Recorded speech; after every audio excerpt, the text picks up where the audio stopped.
No, sorry, I won't say it. Yeah, it was so funny.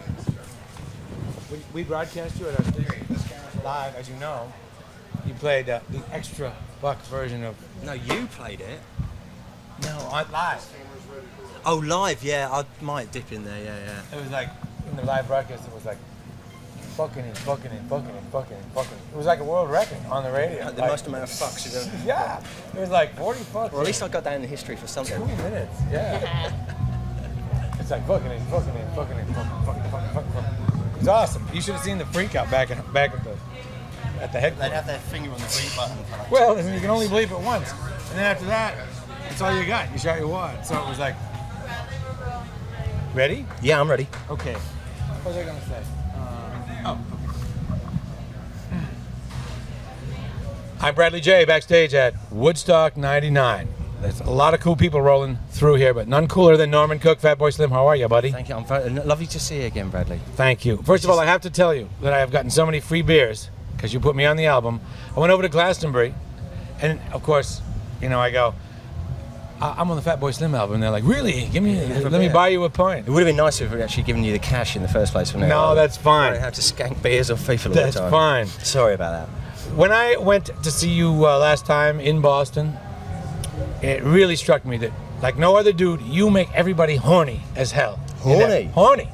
Well, Like even women you. and men alike. I was crazy horny, and I couldn't. You know what? And how do you do that? In all my years, no one has ever said that to me before. I thought you were going to say you make people smile and dance and that. No one's ever said that I made them horny. Come Not on, from a girlfriend. you know it's true. And even then, I think she's lying. No, I don't. No, I really. The people come up on stage. Do I look horny? I mean, really. The people come up on stage and they're practically rubbing around you.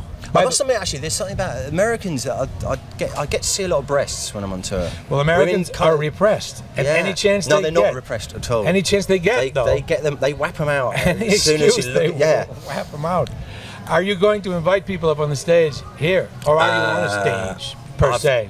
Because you're usually very comfortable with everyone I much prefer to be in the thick you. of it, yeah, in the middle of everyone. I don't know. I haven't seen the stage, so I don't know where I am, and I don't know if I'm allowed to.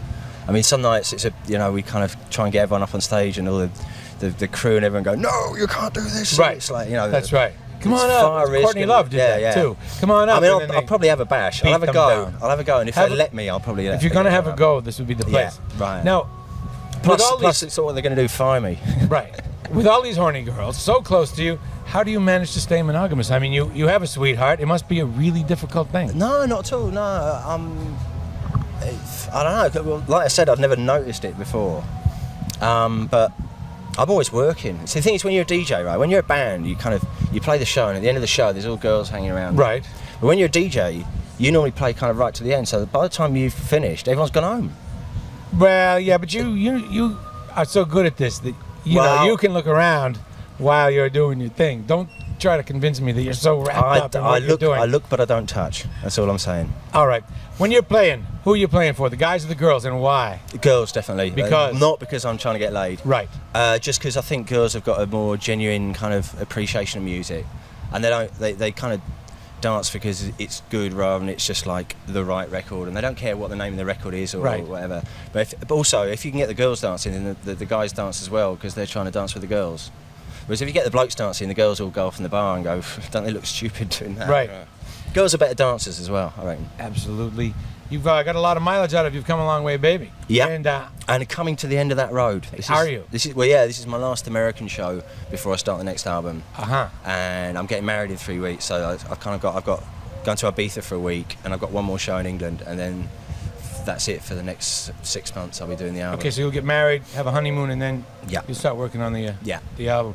How involved are you in the wedding plans? I know someone who's getting married, and man, there's nothing that can crush a romance like the planning of the wedding.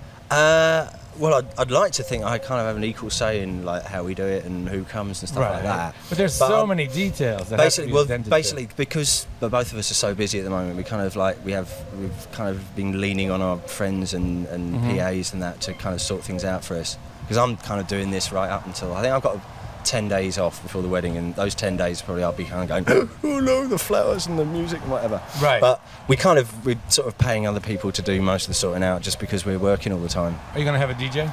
Yes. Are you gonna get like Todd Terry or somebody? No. We've, mate, I don't know if you've heard of Stretch and Vern. No.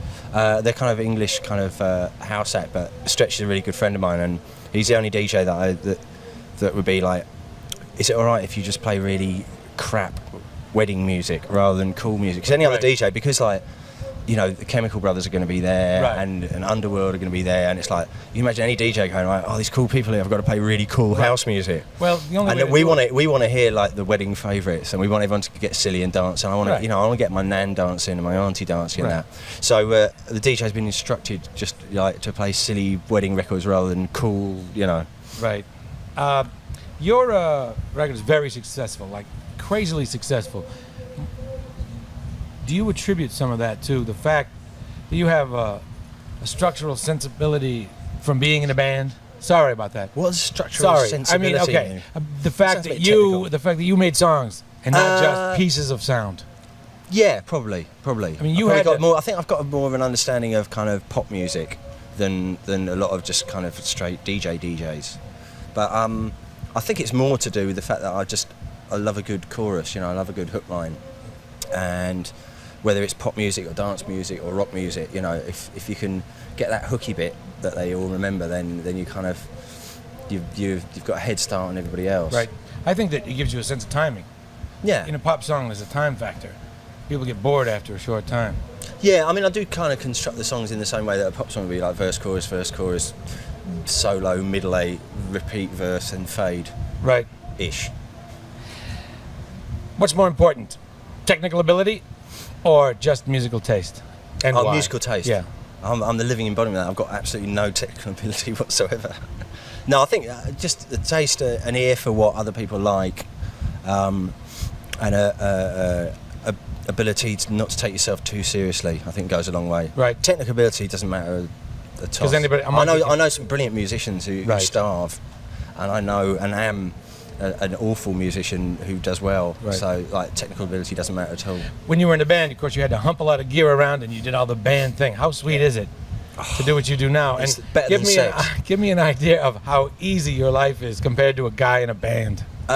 Well, if you're in a band, even if you're in a big band, you still have to get there at 2 o'clock in the afternoon and listen to the snare drum being hit for 3 hours. Yeah, right. Kind of damp, smelly dressing room. Right. And then you have to stand there and like do things over and over again. Then you have to argue with the drummer a bit, and then the bass player's gone missing and the lead singer's drunk, and you have to go through all that. Right. When you're a DJ, you turn up like 20 minutes before you know, I don't have to get there till like 11, half 11 at night. You turn up, you play some records, you pack your box up at the end and you go home. You see a lot of DJs doing gigs and they bring crates and crates of records, but really, you don't need all those records. I kind of do, because I'm playing in different countries and that, and you can never gauge what the audience is going to be like until you get there. So I carry quite a lot so that I can go with them. Because some DJs just know what they're going to play before they get there. Right. And I kind of let the crowd and the evening decide it. So I do carry quite a lot of records for a DJ, much to the annoyance of the people who have to carry them for me. Yeah. Okay, and your new music that you're going to make, you got any idea how it's going to feel and how it's going to feel different? No. I kind of don't want to just keep remaking Rockefeller Skank.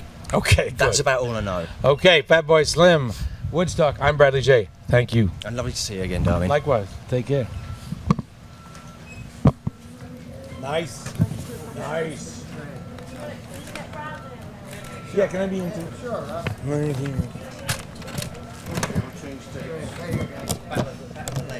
I'm whiter. Yeah. That's it. Great. Thanks a lot. Have a good gig, man. We're coming out to see you. Just by yourself. We're coming out. He's got his game face on. He's happy as a little girl. You got it. Thank you very much. We're all coming out to see you tonight. I have a question for you. Would you mind signing some of our posters? Thank you very much. I may see you later because Sam's a good friend of mine. Yeah, that's